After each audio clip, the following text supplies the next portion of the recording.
भगवान शिव की कथा है। 24,000 श्लोक शिव महापुराण में है, 12 संहिता,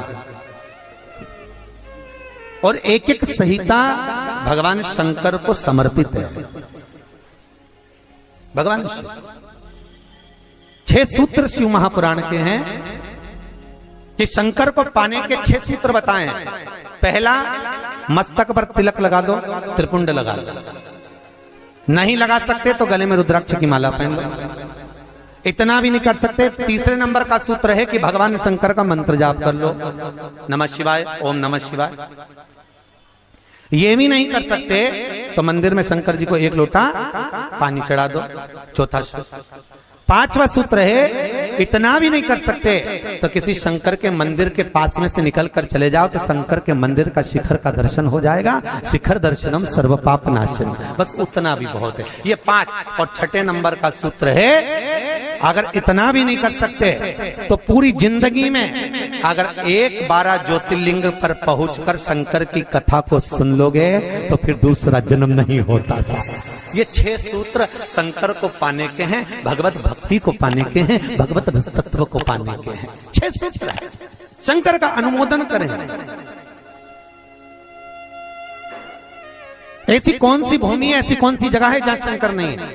हर जगह, हर तत्व में, कण कण में, हर जगह पर वही तो समाया है। बस हमारे नेत्र परखैया नहीं है, इसलिए हम पहचान नहीं पाते। बहुत दुनिया के लोग बहुत कम पहचान कर पाते हैं। बस अंतर तब आता है एक घर के बुजुर्ग माता पिता को और एक परमात्मा को लोग अंतिम तक नहीं पहचान पाते। अंतिम तक बहुत कठिन।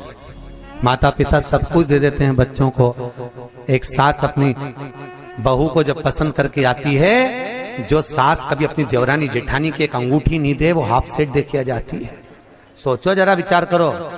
खुद कैसी भी साड़ी पहने पर बहू को एक से बढ़कर एक चढ़ावे में चढ़ा देती है, तैयार होने का डब्बा भी देती है, नंबर की चप्पल भी देती है, सब कुछ देती है। शादी नहीं होती उससे पहले ना जाने कितना सास बहू को दे आती है। कितना विश्वास सास का बहू पर होगा। और बहू जब पहली विदाई में घर से सास के यहाँ से जाती है तो अलमारी में ताला लगा के चाबी घर ले जाती है। सोचो, सास ने कितना विश्वास करा, सब कुछ दे दिया, और बहू ने ऐसा विश्वास करा कि चाबी तक बटोर के पहली विदाई में ले गई। पहली विदाई क्यों? क्योंकि नंदे आई हैं, डोकरी निकाल के ना दे दे। विश्वास कहाँ, भरोसा कहाँ, पूर्ण तक कहाँ है? भगवान शंकर की कथा कर रही है। 6 सूत्र में से अगर एक सूत्र भी भगवान शंकर का आपकी जिंदगी में आ गया तो जीवन का आनंद देने वाला हो गया। ध्यान देना, कन्यादान जो तुमने करा है उसका पुण्य तुम्हारे मरने से पहले हो सकता है कि समाप्त हो जाए। अन्नदान जो तुमने करा है उसका पुण्य हो सकता है तुम्हारे मरने से पहले समाप्त हो जाए। क्योंकि कई लोग कहते हैं हमने कन्यादान करा, हमने वस्त्र दान करा, हमने मुद्रा दान करी, हमने स्वर्ण दान करा, हमने अन्न दान करा, हमने भागवत कराई, हमने रामायण करवाई, हमने गीता करवाई, हमने तीर्थ करे, हमने व्रत करे। ये सारे पुण्य तुम्हारे खाते में हैं। एक पलड़े में तुम्हारे पुण्य रखे हैं, पर एक पलड़े में जो पुण्य इकट्ठे करके रखे हैं तो पाप भी तो देखो कितना करो। पाप भी तो देखो। मालूम पड़े मुंह से किसी की निंदा कर दी, उसी पुण्य में से कम हो गया कि नहीं हुआ? अरे बोलो तो सही, अब 200 रुपए लेके आई थी, अब 200 रुपए में से खर्चा करते जा रहे हो तो होगा कि नहीं होगा खर्चा? थोड़ा गलत बोल दिया, पुण्य समाप्त हुआ। किसी को अपशब्द बोल दिए, पुण्य समाप्त हो गया। किसी के लिए गलत देख लिया, पुण्य समाप्त हो गया। किसी के लिए गलत सुन लिया, पुण्य समाप्त हो गया। हमने पुण्य तो बहुत कमाया, हमने ढेर पुण्य इकट्ठा करा। कन्यादान, वस्त्रदान, अन्नदान, मुद्रादान, स्वर्णदान, भागवत, रामायण, गीता, यज्ञ, अनुष्ठान, संत पूजा, गुरु पूजा, सब कुछ करी। पुण्य तो ढेर इकट्ठा करा, पर मरने से पहले ये सारा पुण्य तुम्हारा बोलने से, अपशब्द कहने से, ताना देने से, निंदा सुनने से, गलत देखने से समाप्त हो गया। पर शिव महापुराण की कथा कहती है सारे पुण्य तुम्हारे मरने से पहले भले समाप्त हो जाएंगे, पर शिव महापुराण की कथा यदि तुमने भूल से भी 5 मिनट की भी सुन ली तो वो जिंदगी भर अटल और अमर हो जाती है। वो कभी समाप्त नहीं होती। शिव महापुराण की पुण्य कभी समाप्त नहीं होता। शंकर का किया हुआ पुण्य कभी समाप्त नहीं होता।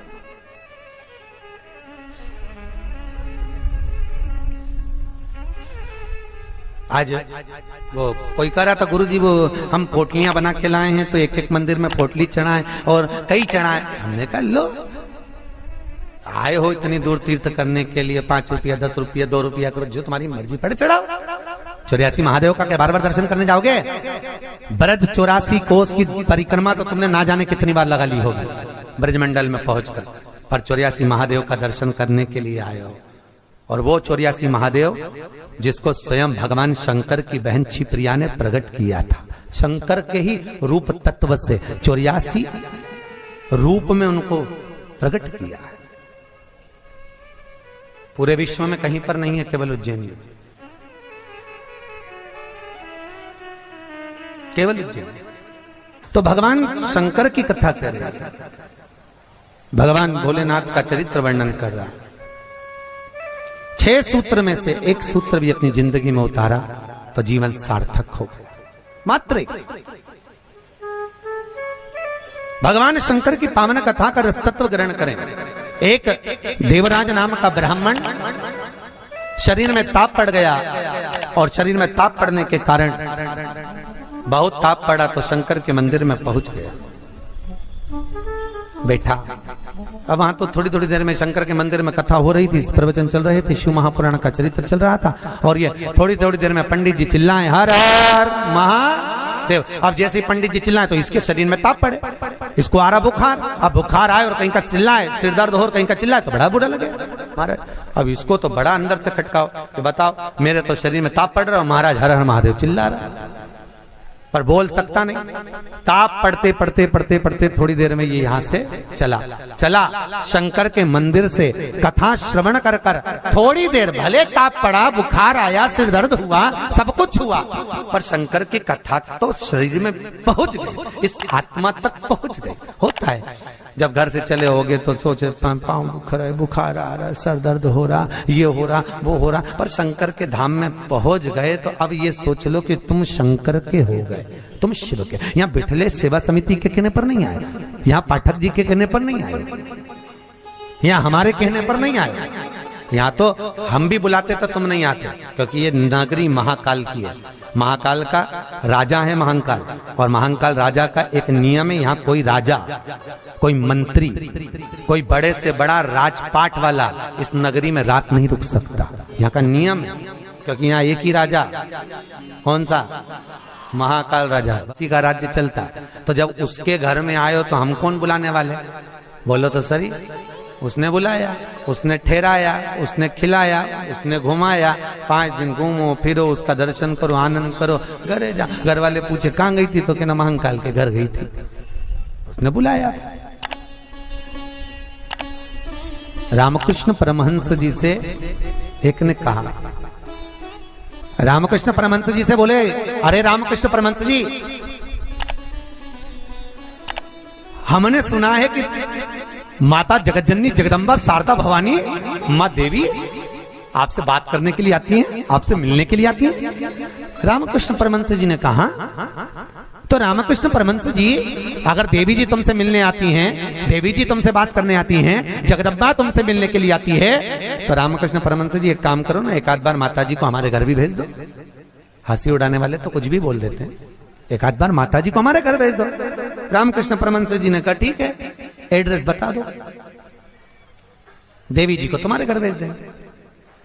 बोलो एड्रेस क्या है? उस व्यक्ति ने कहा फलाना गली में, फलाना मोहल्ले में, ये वाले मकान में, इस नंबर में, इस जगह पर मैं रहता हूं। रामकृष्ण परमहंस जी ने कहा, स्वामी विवेकानंद के गुरु रामकृष्ण परमहंस जी कहते हैं, जो एड्रेस आपने दिया ये तो आपके घर का, ये आपके घर का एड्रेस है, आपका एड्रेस दीजिए, आप कहां रहते हैं? उसको लगा मैं दुकान पे रहता हूं तो उसका दुकान का मांग रहा है, उन्होंने दुकान का एड्रेस दे दिया। रामकृष्ण परमहंस जी बोले ये तो दुकान का एड्रेस है, आप कहां रहते हो, आपका एड्रेस दो। तो रामकृष्ण परमहंस जी के शब्द सुने तो उस व्यक्ति ने कहा ये हमारा ही तो एड्रेस है। रामकृष्ण परमहंस जी बोले, जिस घर का एड्रेस दिया वो तो घर का है, जिस दुकान का एड्रेस दिया वो तो दुकान का है, कि दुकान यहाँ है वो वहां घर है, तू कहां रहता है, तेरा एड्रेस बता, तू रहता कहां है? रामकृष्ण परमहंस जी के शब्द सुने, उसने चरण पकड़ लिया और रामकृष्ण परमहंस से पूछा, आप बताओ कि मेरा निवास कहाँ है? रामकृष्ण परमहंस जी कहते हैं इस शरीर का आखिरी निवास तो शमशान है, मनुष्य वहां निवास करने वाला है। बस ये आत्मा परमात्मा के चरणों में रहे और शरीर आखिरी में वहां पहुंच जाता है, आखिरी में। बड़े आश्चर्य में लोग बताते हैं हम वहां रहते हैं, तुम नहीं रहते, तुम्हारा घर रहता है, तुम चले जाओगे घर में ही रह जाएगा, अभी तुम्हारा एड्रेस है फिर तुम्हारे बेटे का हो जाएगा। अरे बोलो तो, फिर बेटा गया पोते का हो जाएगा, पौता गया पर पोते का हो जाएगा। वो तो घर का पता है, तुम्हारा एड्रेस क्या है, तुम किस पते पे रहते हो? अता ना पता जबरदस्ती के लापता घूम रहा, काय का पता तुम्हारा? जबरदस्ती के छाती ठोक के मेरा घर मेरा घर मेरा घर। एक आध दिन यमराज आई गया, उठा के ले गया, सब धड़ धड़ रोएंगे। 2-3 महीने के बाद, 4-6 महीने के बाद बेटा नेम प्लेट निकाल के खुद की चिपका देगा, मेरा घर क्या का घर तुम्हारा?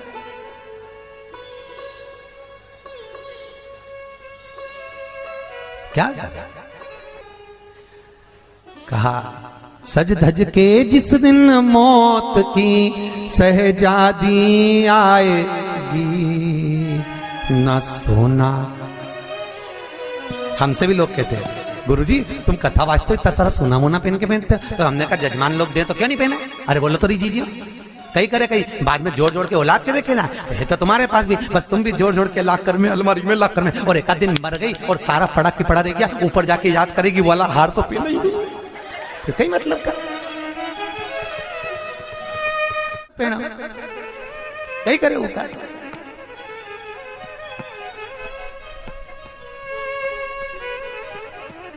उसका करे क्या? जितनी साड़ी धरी है सब पहन लो जीजियों, बाद में किसी काम की सब धरी ले जाए।